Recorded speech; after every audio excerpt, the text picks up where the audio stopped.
एक बार एक किसान परमात्मा से बड़ा नाराज हो गया। कभी बाढ़ आ जाए, कभी सूखा पड़ जाए, कभी धूप बहुत तेज हो जाए तो कभी ओले पड़ जाए। हर बार कुछ ना कुछ कारण से उसकी फसल थोड़ी खराब हो जाए।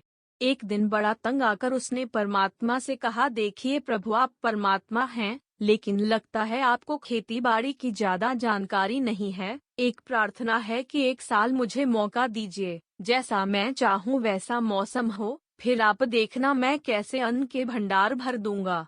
परमात्मा मुस्कुराए और कहा, ठीक है, जैसा तुम कहोगे वैसा ही मौसम दूंगा, मैं दखल नहीं करूंगा। अब किसान ने गेहूं की फसल बोई। जब धूप चाही तब धूप मिली, जब पानी चाही तब पानी। तेज धूप, ओले, बाढ़, आंधी तो उसने आने ही नहीं दी। समय के साथ फसल बढ़ी और किसान की खुशी भी, क्योंकि ऐसी फसल तो आज तक नहीं हुई थी। किसान ने मन ही मन सोचा, अब पता चलेगा परमात्मा को कि फसल कैसे करते हैं। बेकार ही इतने बरस हम किसानों को परेशान करते रहे।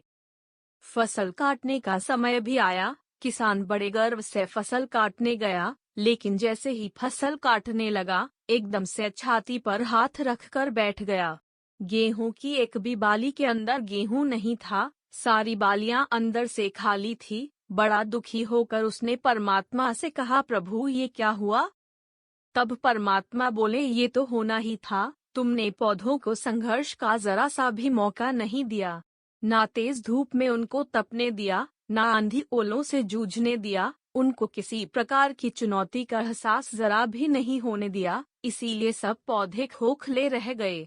जब आंधी आती है, तेज बारिश होती है, ओले गिरते हैं, तब पौधा अपने बल से ही खड़ा रहता है। वो अपना अस्तित्व बचाने का संघर्ष करता है और इस संघर्ष से जो बल पैदा होता है वो ही उसे शक्ति देता है, ऊर्जा देता है, उसकी जीवटता को उभारता है। सोने को भी कुंदन बनने के लिए आग में तपने, हथौड़ी से पिटने, गलने जैसी चुनौतियों से गुजरना पड़ता है, तभी उसकी स्वर्णिम आभा उभरती है, उसे अनमोल बनाती है।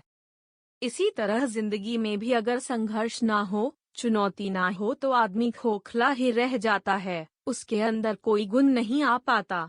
ये चुनौतियां ही हैं जो आदमी रूपी तलवार को धार देती हैं, उसे सशक्त और प्रखर बनाती हैं। अगर प्रतिभाशाली बनना है तो चुनौतियां तो स्वीकार करनी ही पड़ेंगी, अन्यथा हम खोखले ही रह जाएंगे।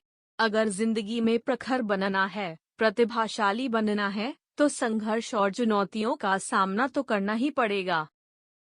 अगर आपको मेरी कहानी पसंद आती है तो मेरे चैनल को सब्सक्राइब करें और अपने दोस्तों के साथ शेयर करें।